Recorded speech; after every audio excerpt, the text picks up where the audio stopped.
తమ భార్యలను కాపురానికి రానివ్వకుండా మామ అడ్డుపడుతున్నాడని అల్లుళ్లు ఆందోళనకు దిగారు. పెళ్లి చేసి తమ భార్యలను కాపురానికి పంపకుండా వేధిస్తున్నాడని ఆవేదన వ్యక్తం చేస్తున్నారు. మామ బోరుగడ్డ రామానుజ శ్రీనివాస అయ్యంగార్పై చర్యలు తీసుకోవాలని ఇద్దరు తోడళ్లు కలిసి ఏలూరు కలెక్టరేట్ వద్ద బ్యానర్తో నిరసనకు దిగారు.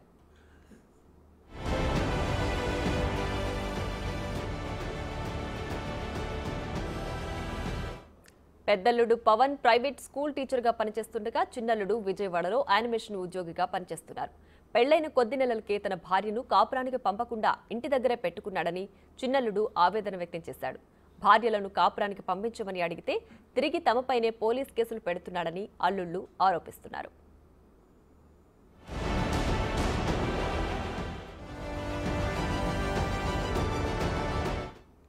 మరిన్ని వివరాలు మా ప్రతినిధి సాగర్ అందిస్తారు. తమ భార్యల్ని కాపురానికి పంపడం లేదంటూ తమ మామ మమ్మల్ని మానసికంగా వేధిస్తున్నారంటూ ఇద్దరు అల్లుళ్ళు ఏలూరు జిల్లా ఎస్పీ ఆఫీస్ వద్ద తమ నిరసన వ్యక్తం చేస్తున్నారు. నిన్న కలెక్టరేట్ కూడా వెళ్ళారు. అక్కడ జేసీకి రిప్రజెంట్ చేసిన పరిస్థితి ఉంది. మరలా జిల్లా ఎస్పీకి రిప్రజెంట్ చేయడానికి ఏలూరు జిల్లా పోలీస్ కార్యాలయానికి తీసుకున్నారు. మనం చూస్తున్నాం, కూతురు పెళ్లిళ్ళు అయినా కూడా కాపురానికి పంపకుండా అల్లుళ్ళ పైన కేసులు పెడుతున్నారు. సాడిస్ట్ మామ మీద శ్రీనివాస రామానుజ అయ్యంగార్పై చర్యలు తీసుకోవాలని వీరు ఫ్లెక్స్ డిస్ప్లే చేస్తున్నారు. సో వీళ్ళతో కూడా ఒకసారి మాట్లాడించే మోసపోయిన అల్లుళ్ళు అని పెట్టారు. ఏమంటే ఏంటి మీరు అసలు ఏం జరిగింది, కథ ఏంటి అసలు? మా ఆవిడని మా అమ్మాయిని తీసుకొచ్చి ఇక్కడికి ఒక 4 సంవత్సరాలు అయిందండి. అప్పటి నుంచి మళ్ళీ పంపట్లేదు, నన్ను మాట్లాడనివ్వట్లేదు. మా అమ్మాయిని అసలు చూపించట్లేదండి. మా ఆవిడతో అసలు మాట్లాడనివ్వట్లేదు. ఫోన్లు చేసి అడుగుతున్నా కానీ మాట్లాడించండి, ఇలా మా అమ్మాయిని చూపించండి అంటున్నా కానీ గంటల తరబడి ఊరికి ఆర్గ్యుమెంట్స్ చేస్తాడే తప్పితే కన్క్లూజన్కి రాడండి, చూపించడండి. ఏమన్నా అంటే బెదిరింపులు బెదిరిస్తున్నాడు.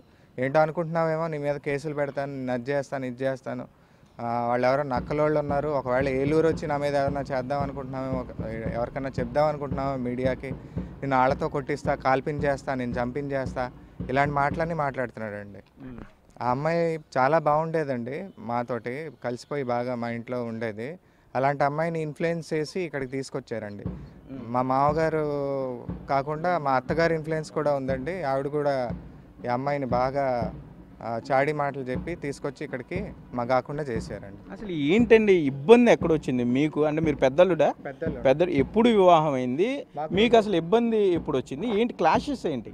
మాకు 2015లో వివాహం అయిందండి. 2016లో మా అమ్మాయి పుట్టింది. మా అమ్మాయి పుట్టినప్పుడు డెలివరీ కానీ ఇక్కడికి వచ్చిందండి. అప్పటి వరకు నాతో చాలా బాగుండేదండి అమ్మాయి, అసలు ఎటువంటి ఇబ్బందులు లేదు. వాళ్ళ పుట్టింటికే రాననేది. మధ్యలో వివాహం అయిన కొత్తల్లో అమ్మ ఇక్కడికి ఏమన్నా వస్తావా అంటే, నేను రానమ్మా, మా ఆయనకి ఇబ్బంది అవుతుంది, బాక్స్ అయ్యి కట్టించాలి, డ్యూటీకి వెళ్తారు అని చెప్పి అనేది. అలాంటి అమ్మాయి డెలివరీకి వచ్చిన తర్వాత ఇక్కడ వాళ్ళమ్మ మరి ఏం చాడీలు చెప్పి ఏం బ్రెయిన్ వాష్ చేసిందో ఏమో తెలియదు. మా మామగారు కూడా సపోర్ట్ బాగా ఇన్ఫ్లుయెన్స్ చేసి మొత్తానికి మళ్ళీ డెలివరీ తర్వాత పాపని తీసుకొని మళ్ళీ వచ్చిందండి మా ఊరు సూరత్ వచ్చింది.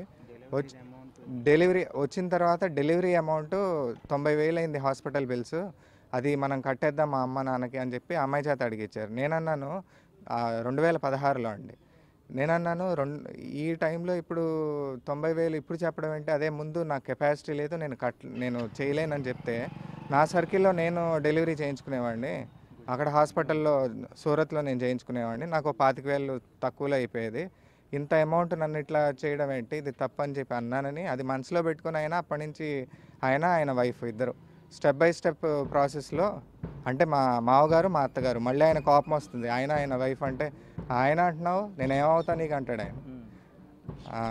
సో లేదండి, కలవనివ్వట్లేదండి, అసలు కనీసం వీడియో కాల్లో చూపించనివ్వట్లేదండి. తన్ని చూసి కూడా నేను 4.5 సంవత్సరాలు 5 ఏళ్ళు అవుతుంది సుమారుగా. ఫోటో కూడా చూపించట్లేదు, అసలు ఏం చదువుతుందో ఎక్కడ ఎలా ఉందో ఏం లేదండి. నేను ఎప్పుడన్నా చూపించమని ఫోన్ చేస్తే గంటల తరబడి ఆర్గ్యుమెంట్ చేస్తాడు, నన్ను ఏదో బెదిరిస్తాడు, ఏదో పోట్లాడడం. అంటే ఒకవేళ ఈ గృహహింస కేసులు ఏమైనా పెట్టుకున్నారా? అంటే పెద్దలు కాబట్టి మీరు మీ మీద ఏమైనా కేసులు కానీ ఘర్షణలు పడడం? నా మీద లేదు కానీ బెదిరిస్తున్నాడు, ఎంతసేపు బెదిరించాడు నన్ను చాలా. అంటే అతనికి తెలిసింది ఏంటంటే నేను చాలా కొంచెం సాఫ్ట్గా ఉండడం, గబుక్కు నేను ఫార్వర్డ్ అయ్యి ఆయన మీదకి ఇట్లాంటి ప్రొసీడింగ్స్కి వెళ్ళకపోవడం, అంటే ఇట్లా చేస్తున్నాడని బయటికి ఎక్కడ నేను చెప్పలేదు. తను అసలు మాట్లాడట్లేదు సార్. మాట్లాడితే ఏదైనా కన్క్లూజన్ వస్తుంది. అంతకుముందు ట్రై చేశాను నేను, ఫోన్ రిసీవ్ చేసుకుని 1-2 సార్లు ఈ 4-5 ఏళ్లలో మాట్లాడింది. కానీ తను కూడా తన ఫాదర్లానే నా మీద ఇట్లా ఆర్గ్యుమెంట్స్ చేయడం, నాతోటి కొంచెం రెబల్ అవ్వడం చేస్తుంది. అది నాకు ఆశ్చర్యకరంగా ఉంది. చాలా బాగున్న అమ్మాయి సడన్గా ఇట్లా పుట్టింటికి వెళ్ళి ఇట్లా మారిపోయి నా మీద దెబ్బలాడడం చేయడం ఏంటిది అని చెప్పి అనిపించింది నాకు. ఇక విసిగిపోయి వెక్స్ అయిపోయి నేను ఇలా బయటకు వచ్చి నేను నిరసన తెలుపుతున్నాను. మాకు కావాల్సింది ఒకటే సార్, మాకు న్యాయం కావాలి. అసలు మా పాపకి తండ్రి ఫలానా ఆయన అని చెప్పి చూపించాలి. 3 ఏళ్ల వయసులో వచ్చేసింది, మర్చిపోయి ఉండొచ్చు ఈ పాటికి. నన్ను 8 ఏళ్ల వయసు ఇప్పుడు తనకి.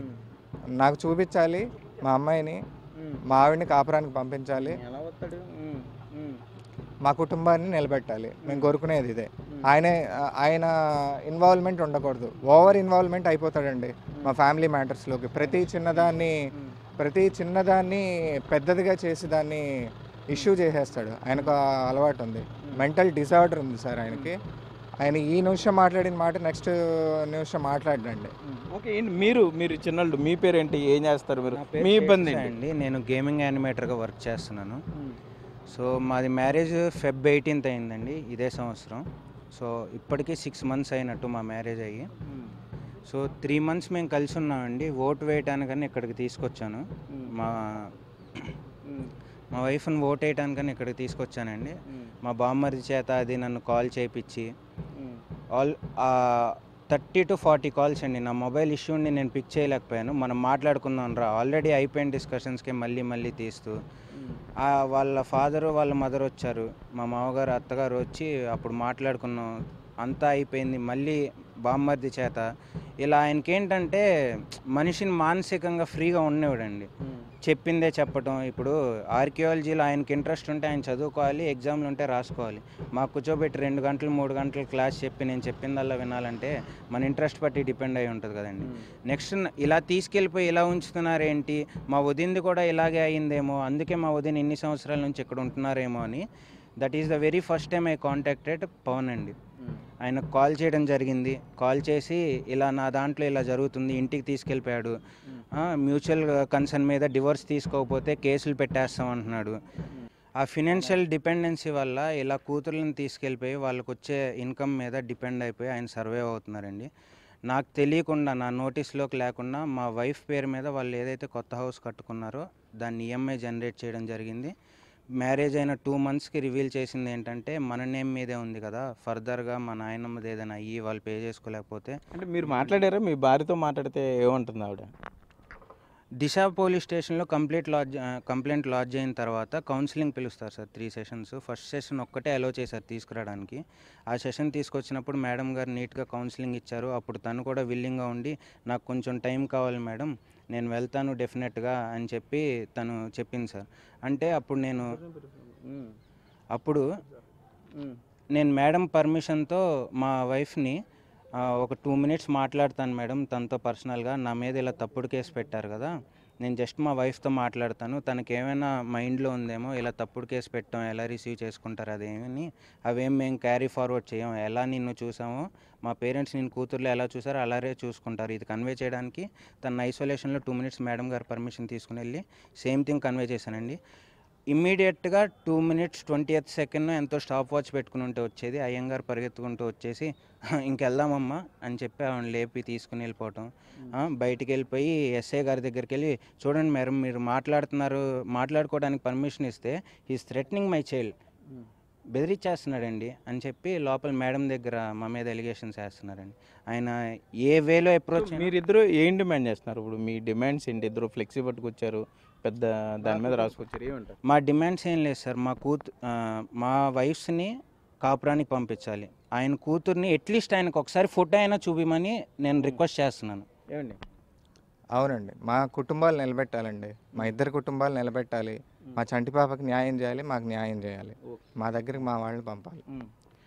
నెక్స్ట్ సొసైటీకి ఒక మెసేజ్ వెళ్ళాలి సార్. ఇప్పుడు ఎస్పీ గారిని కలవటానికి కూడా మెయిన్ రీజన్ ఏంటి అంటే జాయింట్ కలెక్టర్ గారిని కలిసామండి. కలిస్తే ఇది ఫ్యామిలీ ఇష్యూ, సార్ డీల్ చేస్తారు, నేను అక్కడికి రిఫర్ చేస్తున్నానని సార్ దగ్గరికి రాశారు. ఇప్పుడు మేము సార్ని కలిసాక రిక్వెస్ట్ చేస్తాం సార్, ఫర్దర్గా ఇలాంటి లాస్ యూస్ చేసుకుని ఎవరు సఫరర్స్ ఉండకూడదు సార్. జెన్యున్గా విక్టిమ్ అనుకోండి, కేసు ఫైల్ చేయాలి, యాక్షన్ తీసుకోవాలి, మొత్తం చేయాలి. అంతేగాని ఇలా ఫేక్ కేసెస్ పెట్టేసి ఉద్యోగాలు చేసుకునే వాళ్ళ మీద కోర్టుల చుట్టూ తిప్పి మమ్మల్ని ఇబ్బంది పెట్టేసి ఆయన పైశాచిక ఆనందం కోసం ఇది పెడుతున్నారు సార్. అయితే మనం చూస్తున్నాం మొత్తం మీద వీళ్ళిద్దరికి సంబంధించి అంటే పెద్దల్లుడు పవన్ చెప్పేది ఏంటంటే కనీసం కూతురును కూడా చూసుకునేవట్లేదు, నా కూతురుని చూసుకునే అవకాశం ఇవ్వాలి, కౌన్సిలింగ్ ఇద్దరికి కూడా భార్యాభర్తలు ఇద్దరికి చేయాలి, కాపురాన్ని పంపించాలని అడుగుతున్నారు. చిన్నల్లుడు కూడా సేమ్ అదే పరిస్థితి, 5 నెలలు అయింది ఈయనకి మ్యారేజ్ అయ్యి కూడా. సో ఇద్దరిని ఒకసారి కలిపి మాట్లాడితే కొద్దిగా ఇష్యూస్ సెటిల్ అవుతాయి, మా ఇద్దరి జీవితాలు బాగుపడతాయి అంటున్నారు. సో ఇందులో పోలీసులు కొంత చొరవ తీసుకుని కౌన్సిలింగ్ ఇప్పిస్తే మా జీవితాలు బాగుపడతాయని కూడా వీళ్ళిద్దరు చెప్పే ప్రశ్నలు అయితే ఇక్కడ ఉన్నాయి. Cameraman Bhagyarath Sagar, big TV, Eluru నుండి.